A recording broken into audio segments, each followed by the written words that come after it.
कोशिश भी कर, उम्मीद भी रख, रास्ता भी चुन, फिर इसके बाद थोड़ा मुकद्दर तलाश कर।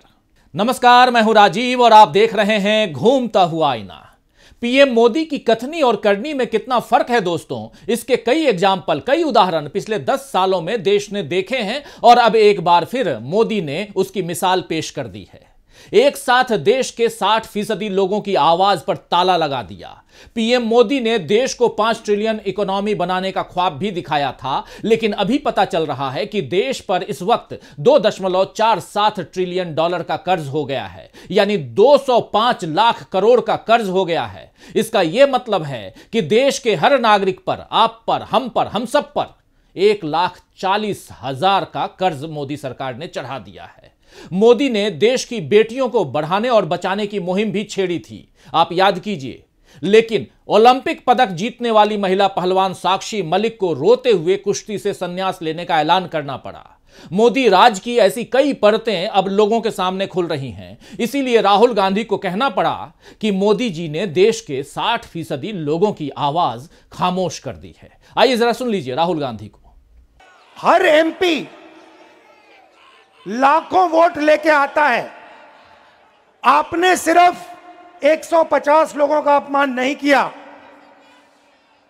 आपने हिंदुस्तान की 60% जनता का मुंह बंद किया है। तो सुना आपने दोस्तों, आपको याद होगा कि 28 मई को संसद के नए भवन के उद्घाटन पर पीएम मोदी ने कहा था कि लोकतंत्र हमारा संस्कार, विचार और परंपरा है।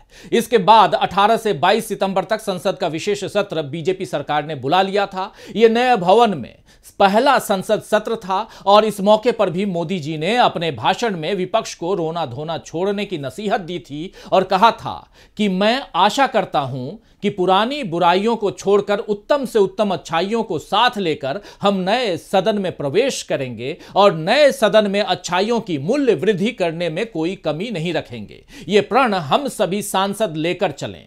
लोकतंत्र और संसदीय परंपराओं की दोस्तों बड़ी बड़ी इन बातों का खोखलापन इस बार के शीतकालीन सत्र में जाहिर हो गया, जिसमें न केवल संसद पर हमला हुआ बल्कि हमले पर सवाल उठाने वाले 146 सांसदों को निलंबित भी कर दिया गया। दरअसल यह सब बीजेपी के डर और घबराहट का परिणाम है। लोकसभा चुनाव में अधिक से अधिक 2 से 3 महीने बचे हैं, आप सब जानते हैं, और बीजेपी इस बात को अच्छे से समझ रही है कि इस बार उसके लिए जीतना मुश्किल होगा, आसान नहीं होगा, क्योंकि बीजेपी के लिए खतरे की घंटी किसी एक या 2 दल नहीं बल्कि पूरे 28 दलों ने मिलकर बजा दी है।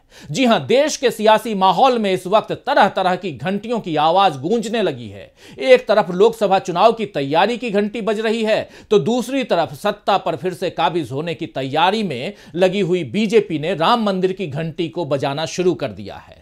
बीजेपी ने जैसे ताली और थाली बजाकर कोरोना दूर करने का नुस्खा देश को दिया था, वैसे ही अब मंदिर की घंटी से चुनाव जीतने की तरकीब बीजेपी भिड़ा रही है। लेकिन बीजेपी के सामने इस वक्त खतरे की घंटी भी बजाई जा रही है। यह घंटी इंडिया गठबंधन बजा रहा है, आप जानते हैं। बीजेपी खेमे की तरफ भले ही दावा किया जाए, उसकी तरफ से यह कहा जा रहा हो कि आएगा तो मोदी ही, दरअसल यह दावा बीजेपी के डर को दिखा रहा है। विपक्षी एकता की मजबूती से अपना डर छिपाने के लिए बीजेपी फिर से अपनी जीत को लेकर बड़बोलापन दिखा रही है, जबकि बीजेपी भी जानती है कि इस बार चुनाव जीतना उसके लिए आसान नहीं होगा। बीजेपी का साथ देने में लगा मीडिया भी पूरी वफादारी दिखा तो रहा है और बार बार इंडिया गठबंधन की कमजोरियों की खबरें दिखा रहा है। कई चैनल और कई अखबार यही सर्वे किए जा रहे हैं कि आज चुनाव हुए तो इंडिया और बीजेपी में कौन जीतेगा। कई पत्रकार जनता को यह समझा रहे हैं कि बीजेपी तो अपने उम्मीदवारों की घोषणा करने की तैयारी कर चुकी है और इंडिया का अभी रोड मैप ही तैयार नहीं हुआ है। सवाल किए जा रहे हैं कि इंडिया गठबंधन का कोई एजेंडा तैयार नहीं हुआ, सीट शेयरिंग फॉर्मूला नहीं बना, पीएम चेहरा तय नहीं हुआ, तो इंडिया बीजेपी का मुकाबला कैसे करेगा। दरअसल ये सारे लोग चाहते हैं कि इंडिया गठबंधन अभी से अपने सारे पत्ते मीडिया और बीजेपी के सामने खोलकर रख दे, ताकि उस हिसाब से उसका काउंटर प्लान बीजेपी तैयार कर सके। मगर बीजेपी की चालाकियों और साजिशों में से कई बार जल चुका जो विपक्ष है, इस बार हर कदम फूंक फूंक कर रख रहा है। तो आइए दोस्तों, आज आईने की नजर से पड़ताल करेंगे कि कैसे इंडिया गठबंधन बीजेपी को मात देने की बना रहा है रणनीति, और यह भी समझेंगे कि क्या धर्म और जाति के उधेड़े गए धागों में इस बार बीजेपी के पांव जो हैं वो उलझ गए हैं, बीजेपी फंस गई है। क्या बीजेपी के तुरूप का इक्का यानी हिंदुत्व का कार्ड ही उसे दिलाएगा मात? आइए इन सवालों पर मंथन करें, लेकिन उससे पहले समझने की कोशिश करते हैं कि इंडिया गठबंधन में फूट के दावों की सच्चाई कितनी है, क्या है आखिर वो सच्चाई। इंडिया गठबंधन की चौथी बैठक पिछले दिनों 19 दिसंबर को दिल्ली में हुई।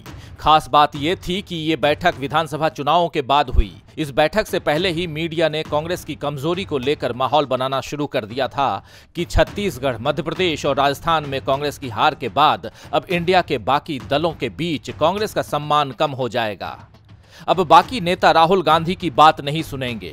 अब कांग्रेस को बड़े भाई की कुर्सी नहीं मिलेगी। कांग्रेस को लेकर ऐसी कई नकारात्मक बातें मीडिया में हुई, लेकिन इंडिया की बैठक के बाद इन बातों की पोल खुल गई। इंडिया गठबंधन की बैठक के बाद सबको पता चल गया कि ममता बनर्जी ने गठबंधन की कमान मल्लिकार्जुन खड़गे के हाथों में देने का प्रस्ताव किया और अरविंद केजरीवाल ने उसका समर्थन किया। यानी कांग्रेस के नेतृत्व पर बाकी दलों ने भी भरोसा जताया। और जहां तक सवाल प्रधानमंत्री पद का है, तो मल्लिकार्जुन खड़गे ने इस बारे में प्रेस कॉन्फ्रेंस में कह दिया कि हम पहले जीतने पर ध्यान देंगे, बाकी बातें बाद में तय हो जाएंगी। इसके अलावा बैठक में और किन मुद्दों पर चर्चा हुई, इसका कोई विस्तृत ब्यौरा नहीं है। दरअसल इंडिया गठबंधन की 4 बैठकों के बाद भी अभी कोई स्पष्ट रूपरेखा सामने नहीं आई है कि 28 दलों के बीच सीटों का बंटवारा कैसे होगा, किसके नेतृत्व में सारी योजनाएं बनेंगी, कौन गठबंधन की कमान संभालेगा और किसके सिर पर जीत का सेहरा सजाया जाएगा। इन सवालों के जवाब अभी सामने नहीं हैं, लेकिन इसका ये मतलब कैसे लगाया जा सकता है कि इंडिया गठबंधन के दलों में फूट पड़ गई है। अगर 19 दिसंबर को हुई चौथी बैठक के बाद 21 दिसंबर को इंडिया गठबंधन के सांसद पैदल मार्च निकालते हैं और फिर 22 दिसंबर को मोदी सरकार की मनमानी के खिलाफ जंतर मंतर पर प्रदर्शन करते हैं, तो क्या ये सब फूट की स्थिति में संभव हो पाता? कतई नहीं।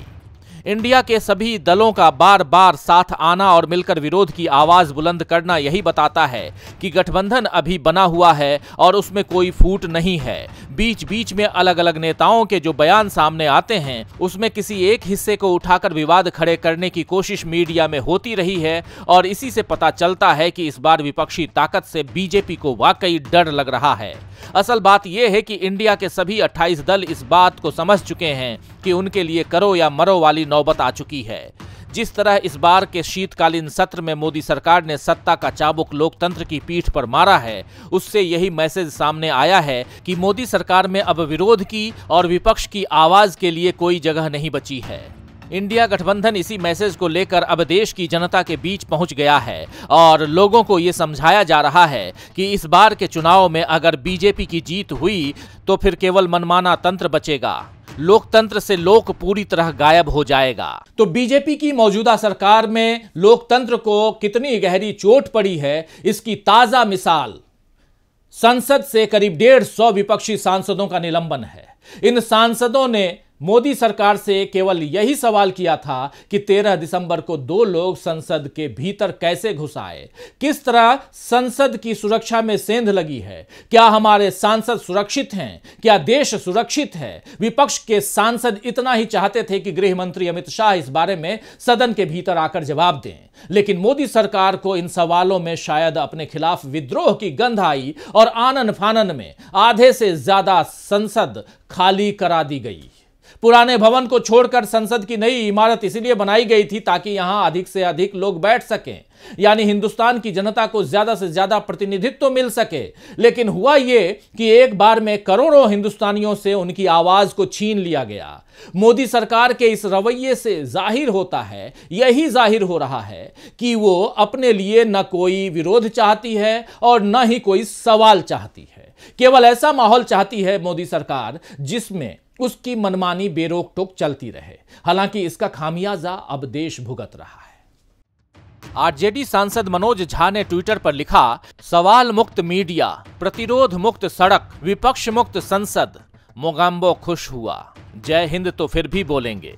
आपको याद होगा कि फिल्म मिस्टर इंडिया में मोगैम्बो नाम का किरदार था जो अपना एक छत्र राज चाहता था और केवल इसी बात पर खुश होता था कि हर कोई सिर झुकाकर उसकी बात को मान ले। लेकिन मोगैम्बो की इस मनमानी को मिस्टर इंडिया चुनौती देता है। पहले मिस्टर इंडिया अदृश्य रहकर मोगैम्बो से लड़ता है, लेकिन उसके बाद अपने असली रूप में सामने आता है और भारत के आम नागरिक की ताकत का एहसास मोगैम्बो जैसे शक्तिशाली शासक को कराता है। देश में इस वक्त ऐसा ही फिल्मी माहौल बना हुआ है जिसमें एक तरफ तो बीजेपी को मिले हुए बहुमत का जोर है, तो दूसरी तरफ उस 60% जनता पर हुआ जुल्म है जिसकी आवाज को बहुमत की ताकत से चुप कराया जा रहा है। दरअसल बीजेपी संसद में बिना चर्चा के विधेयकों को पारित कराने और अपनी मर्जी से देश को चलाने में लगी हुई है। बीजेपी का दावा है कि उसके फैसले देश हित में हैं, वो राष्ट्रभक्ति कर रही है, मगर हकीकत यह है कि बीजेपी राज में देश को नुकसान पहुंचने का सिलसिला बढ़ता जा रहा है। मोदी सरकार ने अच्छे दिनों का वादा देश से किया था, आप सबको याद है, लेकिन लोगों को अच्छे दिनों के बदले बेरोजगारी, महंगाई और बदहाली ही मिली। अभी जंतर मंतर से मोदी सरकार के खिलाफ हल्ला बोल करते हुए राहुल गांधी ने कहा था कि संसद पर हमला सुरक्षा चूक तो है ही, लेकिन इस हमले का एक बड़ा कारण यह भी है कि देश के युवा बेरोजगारी से त्रस्त हैं और अब देश पर कर्ज चढ़ने के जो आंकड़े सामने आए हैं उनसे दिखाई दे रहा है कि आने वाला वक्त कितना भारी पड़ने वाला है। जरा इस रिपोर्ट को देख लीजिए। मोदी दावा कर रहे हैं कि तीसरी बार अगर सत्ता पर आए तो भारत को विकसित अर्थव्यवस्था वाले देशों में शामिल कर देंगे, लेकिन आज की हकीकत यह है कि देश पर कुल कर्ज 2,05,000 करोड़ रुपए से ज्यादा का हो गया है। मार्च 2023 में देश पर कुल कर्ज 2 लाख करोड़ रुपए था, यानी बीते 6 महीने में 5 लाख करोड़ रुपए का कर्ज बढ़ा है। ये वही समय है जब बीजेपी चुनावों में पानी की तरह पैसा बहा रही थी और अपने लिए चुनावी बॉन्ड के जरिए करोड़ों रुपए जुटा रही थी। कर्नाटक से लेकर हाल ही में हुए 5 राज्यों के विधानसभा चुनावों में बीजेपी ने लाखों करोड़ों रुपए से प्रचार किया, उसे 3 राज्यों में जीत भी मिल गई। अब बीजेपी लोकसभा चुनाव जीतने के लिए फिर पानी की तरह पैसा बहाने की तैयारी में लगी है। ये पैसा उसे अमीर उद्योगपतियों के चंदे से मिलेगा जो बदले में बीजेपी सरकार से अपने हक में नियम कानून बनवाएंगे। बीजेपी को सत्ता सुख मिलेगा, अमीरों को अपनी दौलत और बढ़ाने का मौका मिलेगा, लेकिन गरीबों और मध्यम वर्गीय परिवारों को फिर से महंगाई का चाबुक मिलेगा। खुद रिजर्व बैंक ऑफ इंडिया ने अब महंगाई को लेकर आगाह किया है। वहीं अंतर्राष्ट्रीय मुद्रा कोष यानी IMF ने भी कहा है कि सरकार इसी रफ्तार में उधार लेती रही तो देश पर GDP का 100% कर्ज हो सकता है। ऐसा हुआ तो कर्ज चुकाना मुश्किल हो जाएगा। देश की इस बदहाली को कांग्रेस ने मोदी सरकार का कारनामा करार दिया है। कांग्रेस ने ट्वीट किया है, मोदी का कारनामा। मोदी देश के प्रधानमंत्री की कुर्सी पर बैठकर देश को तरह तरह के कारनामे दिखाते आ रहे हैं। पिछले 10 सालों से बीजेपी के वादे और मोदी के जुमले देश सुनता आ रहा है। उन वादों और जुमलों की हकीकत कई बार सामने आ चुकी है। सबका साथ और सबका विकास का दावा करने वाले मोदी 8 महीनों से मणिपुर जाने का वक्त नहीं निकाल पाए, जहां सैकड़ों लोग बेवजह नफरत में मारे गए। मोदी देश की बेटियों को यह आश्वासन नहीं दे सकते कि वो सुरक्षित हैं, क्योंकि साक्षी मलिक जब रोते हुए कुश्ती से संन्यास लेने का ऐलान करती है तो कुश्ती महासंघ में बृजभूषण शरण सिंह के करीबी दबदबा कायम है का पोस्टर दिखाते हैं। और इतना ही नहीं, बृजभूषण शरण सिंह के बेटे साहब जो हैं वो भी दबदबा कायम है का पोस्टर दिखाते हैं। मोदी राज में पहले लेखकों ने सम्मान और पुरस्कार वापस किए, अब बजरंग पुनिया और वीरेंद्र सिंह जैसे पहलवान अपने पद्मश्री लौटा रहे हैं, लेकिन मोदी चुप्पी साधे हुए हैं। लोगों के घरों पर बुलडोजर चल रहे हैं, लोग नफरत और हिंसा का शिकार हो रहे हैं, लेकिन मोदी चुप हैं। क्या यह चुप्पी बीजेपी के लिए तूफान खड़ा कर देगी? क्या अपनी सत्ता का ख्वाब बुन रहे मोदी को इस बार राम मंदिर का उद्घाटन भी नहीं बचा पाएगा? यह देखना दिलचस्प होगा दोस्तों। खैर, महान शायर निदा फाजली ने ठीक ही फरमाया है कि तारीख में महल भी है, हाकिम भी, तख्त भी। तारीख में महल भी है, हाकिम भी, तख्त भी। गुमनाम जो हुए हैं वो लश्कर तलाश कर। तो आज के लिए बस इतना ही। फिर मिलेंगे खबरों के नए आईने के साथ। तब तक देखते रहिए DB लाइव। नमस्कार।